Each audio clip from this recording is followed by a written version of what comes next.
আমাদেরকে সময়ের প্রতি গুরুত্ব দেওয়ার কথা বলা হয়েছে, যা প্রতি মুহূর্তে আমাদের কাছ থেকে হারিয়ে যাচ্ছে। মুফাসসিরদের বিভিন্ন মন্তব্যের সূক্ষ্ম ব্যবহার বা ব্যাকরণগত পর্যালোচনা আমাদের কাছে কিছুটা কঠিন লাগতে পারে, কিন্তু আসুন আমরা ভেবে দেখি এটা কিভাবে আমাদের কাজে লাগতে পারে। আমাদের দিনে 24 ঘন্টা সময় আছে।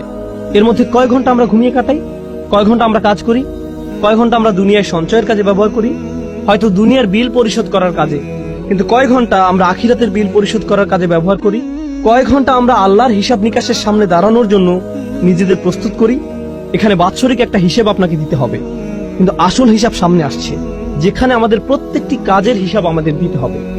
আমি এটা সবসময় বলে থাকি, এই সূরা আসর শব্দটির ব্যবহারের তাৎপর্য হলো এখানে একটা দিনের অংশ বোঝানো হয়েছে। আল্লাহ আমাদেরকে আমাদের পুরো জীবনকে তুলে ধরেছেন, যদিও এটা কেবলমাত্র একটা দিন, মাত্র একদিন। আপনি যদি একদিনের জন্য আপনার জীবনকে পরিবর্তন করতে পারেন, তাহলে আপনি আপনার জীবনকেই পরিবর্তন করলেন। কারণ অনেকেই জানেন, অনেকে এখানে ফুল টাইম চাকরি করেন, অনেকে ফুল টাইম ছাত্র, অনেকে সবসময় বাসায় থাকেন। এই দিনগুলো প্রায় একই রকম হয়ে থাকে, একই কাজ, একই রুটিন, একই কাজ বারবার করতে হয়। তাহলে আপনি যদি আপনার দিনের একটা অংশকে পরিবর্তন করতে পারেন, আপনি আসলে আপনার জীবনের একটা অংশকে পরিবর্তন করলেন।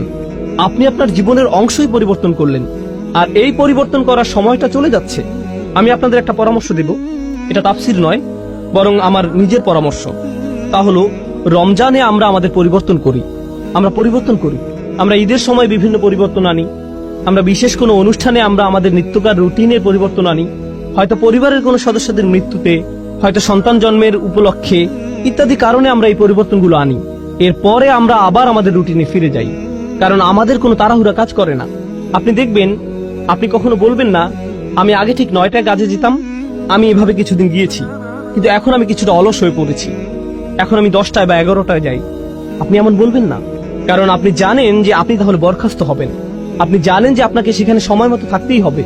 আসলে আপনি নিজেকে এমন ভাবে তৈরি করেছেন যেখানে আপনাকে সময় মতো থাকতেই হবে।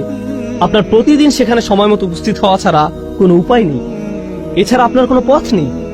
এভাবে ভাবার কারণে আপনার ধারাবাহিকতা ধরে রাখা সহজ হয়েছে। এখন আর এটা তেমন কোনো কঠিন বিষয় নয়, আপনাকে এটা করতেই হবে। এই নিয়ে দুইবার ভাবার প্রয়োজনও নেই। কেউ আপনাকে হয়তো বলল, ভাই তুমি এটা কিভাবে পারো? আমাকে এটা করতেই হবে। কিভাবে পারি জানি না, আমাকে শুধু এটা এভাবেই করতে হয়। আমরা যদি সত্যিকার অর্থে বিশ্বাস করি, যেভাবে আমরা বিশ্বাস করি যে আমরা যদি সময় মতো উপস্থিত হতে না পারি তাহলে আমরা চাকরি হারাবো, আমরা যদি সত্যি সত্যি বিশ্বাস করি আমরা একটা ক্ষতির দিকে এগিয়ে যাচ্ছি, আর এখানে এমন কিছু আচরণ আছে যা আমাদের মধ্যে আনতে হবে, যেমন নামাজে নিয়মিত হওয়া, উদাহরণস্বরূপ খারাপ কাজ থেকে বিরত থাকা।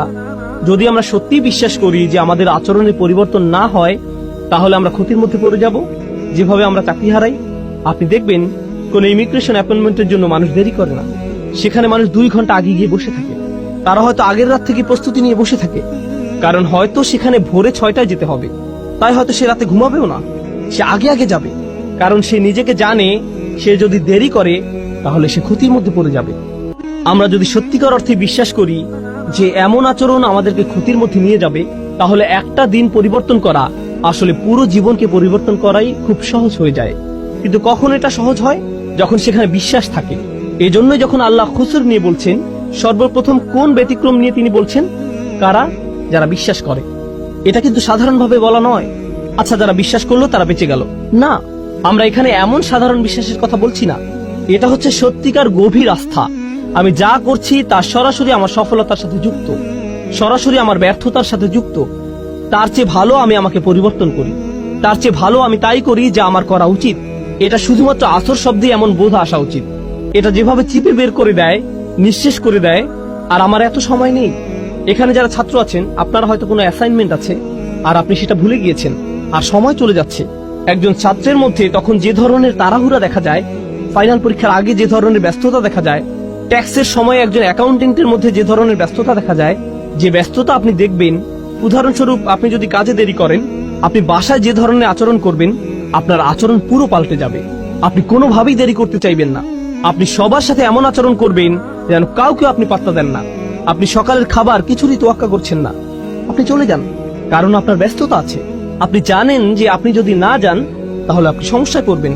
আপনি পুরোপুরি জানেন। আমাদেরকে এই আস্থা নিজের দিনের ব্যাপারেও আনতে হবে। আপনার বস যদি আপনাকে বলে, আমি কসম করে বলছি তোমার সমস্যা হবে, যদি আপনার বস এটা বলে, সে যদি বলে আমি কসম করছি সে হয়তো অফিসে আসলো, সে আপনাকে নির্দিষ্ট করে বলল না, সে বলল প্রত্যেক কর্মচারীর বিশাল ক্ষতি হবে, আমি কসম করছি তোমাদের প্রত্যেকেরই ক্ষতি হবে, এবার অনেক বড় লোকসান হবে।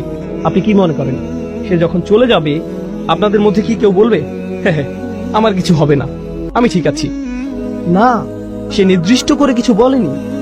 সে বলেনি কিছু কর্মচারীর ক্ষতি হবে, সে বলেনি ওই যে তার ক্ষতি হবে। তিনি বলেছেন প্রত্যেকেরই ক্ষতি হবে, আপনাদের সবার ক্ষতি হবে।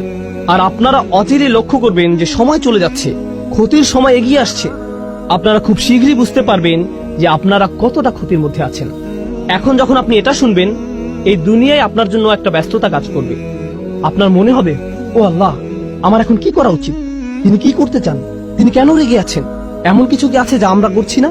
এখন চিন্তা করুন, যখন আপনার একটা চাকরি থাকে, বলে রাখি আমি আপনাদের এই উদাহরণগুলো দিচ্ছি যাতে আপনারা এই সূরাটি আরো ভালোভাবে বুঝতে পারেন ইনশাআল্লাহ। মুসলিমের জীবনে এটা একটা গুরুত্ববহ সূরা। এটা একজন মুসলিমের জন্য এমন একটা উপহার যা আল্লাহ মাত্র 3টে আয়াতের মাধ্যমে দিয়েছেন, যা আমাদের জীবনকে পরিবর্তন করে দিতে পারে। তিনি আমাদেরকে পুরো কোরআন মুখস্থ করতে বলেননি, শুধু সূরা আসরটা মনে রাখবেন। সুবহানাল্লাহ, দেখবেন এটা কিভাবে আপনার জীবনকে পরিবর্তন করে দেয়। এখন চিন্তা করুন, আপনি একটা চাকরি পেলেন, আপনার বস আপনাকে বলল তোমার কাজ 4টি। প্রতিদিন আপনার কয়টি কাজ আছে? 4টি। মাঝে মধ্যে আপনার বস আপনাকে এমন কাজ দিবে যা আপনি খুব সহজেই পারবেন, আবার মাঝে মধ্যে আপনার এমন কাজ থাকবে যা আপনার করতে ভালো লাগবে না। কিন্তু যেহেতু আপনি এই চাকরিটি করছেন, আপনার কয়টি কাজ করতে হবে? সবগুলোই। আপনার হয়তো 2টি করতে ভালো লাগে, কিন্তু আপনাকে 4টিই করতে হবে। 2টি আপনার ভালো লাগে, 2টি আপনার ভালো লাগে না, কিন্তু 4টি কাজই আপনি করেন। এখন যদি কেউ মনে করে, বা আমি যদি মনে করি আমি শুধু 2টি কাজ করব, কারণ আমি এই 2টি খুবই ভালো পারি, আমি বাকি 2টি নিয়ে চিন্তা করব না, আমি এমনকি এগুলো ছুঁয়েও দেখব না। বস যখন দেখবে আমি এই 2টি কতটা ভালোভাবে করেছি, সে কি বাকি 2টির কথা ভুলে যাবে? এগুলো নিয়ে কোনো সমস্যা হবে না? তাহলে আপনি বাকি 2টি কাজ করলেন না। আপনার বস 1 সপ্তাহ পর আসলো, কত দূর করেছো? কাজের অগ্রগতি কি? আমি প্রথম কাজ 2টি শতভাগ করেছি। ও আচ্ছা, বাকি 2টির কি অবস্থা? আসলে আমি ওই 2টি করব না, কিন্তু দেখুন আমি এই প্রথম 2টি কত ভালোভাবে করেছি। এই লোকের কি অবস্থা হবে? আপনাদের কি মনে হয়, সে কি তার চাকরিটা ধরে রাখতে পারবে? আপনি যদি সম্পূর্ণভাবে সেগুলো নাও করেন, আপনাকে যে 4টি কাজ দেয়া হয়েছে সে 4টি কাজ আপনাকে করতেই হবে। আপনি হয়তো শতভাগ করতে পারেননি, কিন্তু আপনাকে প্রত্যেকটির অন্তত 70 ভাগ কাজ হলেও করতে হবে। এটা কোনো একটা কাজের 100% করার চেয়েও ভালো। বুঝতে পারছেন? তাহলে যখন আল্লাহ 4টি কাজের কথা বলছেন, ইল্লাল্লাযীনা আমানু ওয়া আমিলুস সলিহাত ওয়া তাওয়াসাউ বিল হক ওয়া তাওয়াসাউ বিস সবর, তখন আমরা বলি ঈমান। আমাদের ঈমান নিয়ে কাজ করতে হবে, কিছু ভালো কাজ। আর আর বাকিগুলো, ওগুলো তো আলেমদের জন্য, ওগুলো শায়েখদের কাজ, ওগুলো দায়ীদের কাজ, ওগুলো অন্যরা করবে, এগুলো আমার কাজ নয়। তাহলে আপনি এখানে কি করছেন? আল্লাহ বলেন এই 4টি কাজ যারা করবে না তাদের প্রত্যেকেই বিশাল ক্ষতির মধ্যে আছে, কিন্তু আপনি শুধু 2টা করছেন, বা 1টা বা 3টা। ব্যাপারটা এমনই, আপনি এর মধ্যে থেকে বাছাই করছেন যে আপনাকে ক্ষতির মধ্যে নিয়ে যাবে, এর কোনো ফলাফল পাবেন না।